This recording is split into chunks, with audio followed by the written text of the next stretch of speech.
جنگ بدر کے اندر حضرت عبد الرحمن بن عوف رضی اللہ تعالیٰ عنہ فرماتے ہیں کہ میں کھڑا تھا جب صفیں بنی. اس طرح صفیں بنتی تھی کہ ایک طرف ایک مجمع ہوتا تھا، دوسری طرف دوسرا مجمع ہوتا تھا. تو پھر وہ آپس میں پہلے پہلوان آتے تھے، آگے ایک ایک لڑتے تھے. اس کے بعد پھر جب جنگ کے اندر شروع ہو جاتا تھا تو پھر آپس میں آ کے لڑتے تھے. پھر دونوں صفیں آپس میں آ کے ٹکراتی تھی. اور اس کے اندر یہ ہوتا تھا کہ اگر انسان کے دائیں بائیں والا مضبوط ہوتا تو وہ پھر اس کی مدد کرتا. اور آپ صلی اللہ علیہ وسلم ایسے کیا کرتے تھے، بوڑھے کے ساتھ نوجوان ٹھہراتے تھے تاکہ جب اس کو مدد کی ضرورت پڑے تو اس کے ساتھ اس کی مدد کر سکے. حضرت عبد الرحمن بن عوف نوجوان صحابی تھے.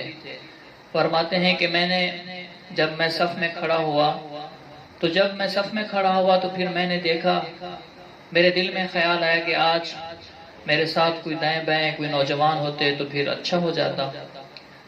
میں نے جب دیکھا دائیں طرف اور بائیں طرف معاذ اور معوذ، دو نوجوان صحابی جن کی 15 سے 16 سال کی عمر ہے، حضرت عفرا رضی اللہ تعالیٰ عنہ کے بیٹے ہیں. جب میں نے ان کو دیکھا اور پھر میں نے گمان کیا یہ بچے میری کیا مدد کریں گے. اتنے میں ایک حضرت معاذ رضی اللہ تعالیٰ عنہ نے ہاتھ سے پکڑا اور ہاتھ سے پکڑ کر پوچھا، یا عمی، اے میرے چچا جان، اتعرف ابا جہل، آپ ابو جہل کو جانتے ہیں؟ تو میں نے کہا آپ کو اس سے کیا واسطہ. اتنے میں پھر دوسرے نے ہاتھ پکڑا، معوذ نے، حضرت رضی اللہ تعالیٰ عنہ، یا عمی اتعرف ابا جہل، آپ ابو جہل کو جانتے ہیں؟ تو میں نے کہا تم تو بچے ہو، تمہارا کیا مقصود ہے؟ تو انہوں نے کہا کہ ہم نے سنا ہے کہ وہ اللہ کے رسول صلی اللہ علیہ وسلم کو گالیاں دیتا ہے. ہم نے قسم کھائی ہے یا آج وہ رہے گا یا آج ہم رہیں گے.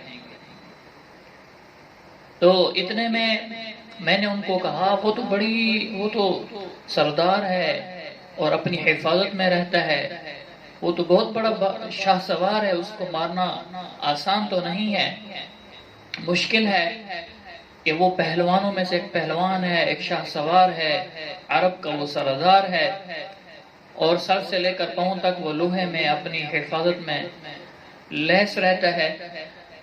تو اتنے میں کہ میں نے دیکھا حضرت عبد الرحمن بن عوف فرماتے ہیں کہ وہ اپنی جو ان کا لشکر تھا ان کی صفیں درست کر کے ابھی باہر نکلا ہی تھا. میں نے اشارہ کیا وہ ہے ابو جہل. کہتے ہیں کہ میں نے ایسے اشارہ کرنا ہی تھا کہ دونوں بچے شاہین کی طرح، عقاب کی طرح جا کر اس کو دوڑے اور ایک نے جا کر اس کے گھوڑے کے اوپر وار کیا اور اس کو گرایا اور دوسرے نے اس کی گردن پر وار کیا اور وہ اللہ نے ان کو ہلاک کر دیا. ابو جہل دو چھوٹے نوجوانوں سے، بچوں سے ہلاک ہوا.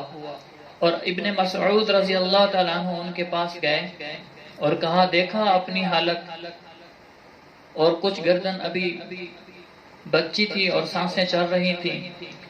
تو کہا کہ او ابو جہل کہنے لگا او چرواہے کے بیٹے. تو اس حالت کے اندر بھی ابو جہل کا تکبر نہیں گیا. اس نے کہا اچھا میں آپ کو بتاتا ہوں. اپنی تلوار نکالی اور اس کی گردن کاٹنے لگے. کہا کہ یہ میرا سر تیری تلوار سے نہیں کٹے گا، میری تلوار ہے اس سے کاٹ، اور میری تلوار کو، میرے سر کو تھوڑا نیچے کر کے کاٹنا، اوپر کر کے نہ کاٹنا، تاکہ پتہ چلے بڑا سر میرا ہو، پتہ چلے کہ یہ سردار کا سر ہے. کہ مرنے کے بعد، حالانکہ مرنے کا وقت ہے، اس حالت میں بھی تکبر نہیں گیا.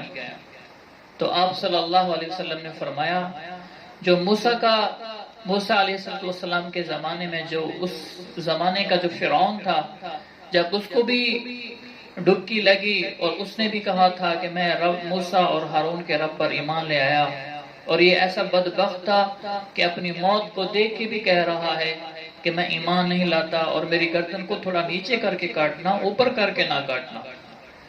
تو میرے عزیزو، اللہ سبحانہ و تعالی نے ان دو بچوں سے ان کو موت عطا کی اور ہمیشہ ہمیشہ کی جہنم کے اندر ان کو داخل فرمایا، اور جنگ بدر والوں کو اللہ سبحانہ و تعالی نے بخشش کا اور اپنی رضاعت کا، راضی ہونے کا اعلان فرمایا، اور فرمایا اللہ کے رسول صلی اللہ علیہ وسلم نے جنگ بدر والوں سے اعملوا ما شئتم فقد وجبت لکم الجنہ، کہ تم اعملوا، کان کھول کے سن لو، فقط اعملوا ما شئتم، تم جو کچھ کرو، اب تم جو کچھ بھی کرتے رہو، فقط وجبت لکم الجنہ، اللہ نے تم پر جنت واجب کر دی ہے۔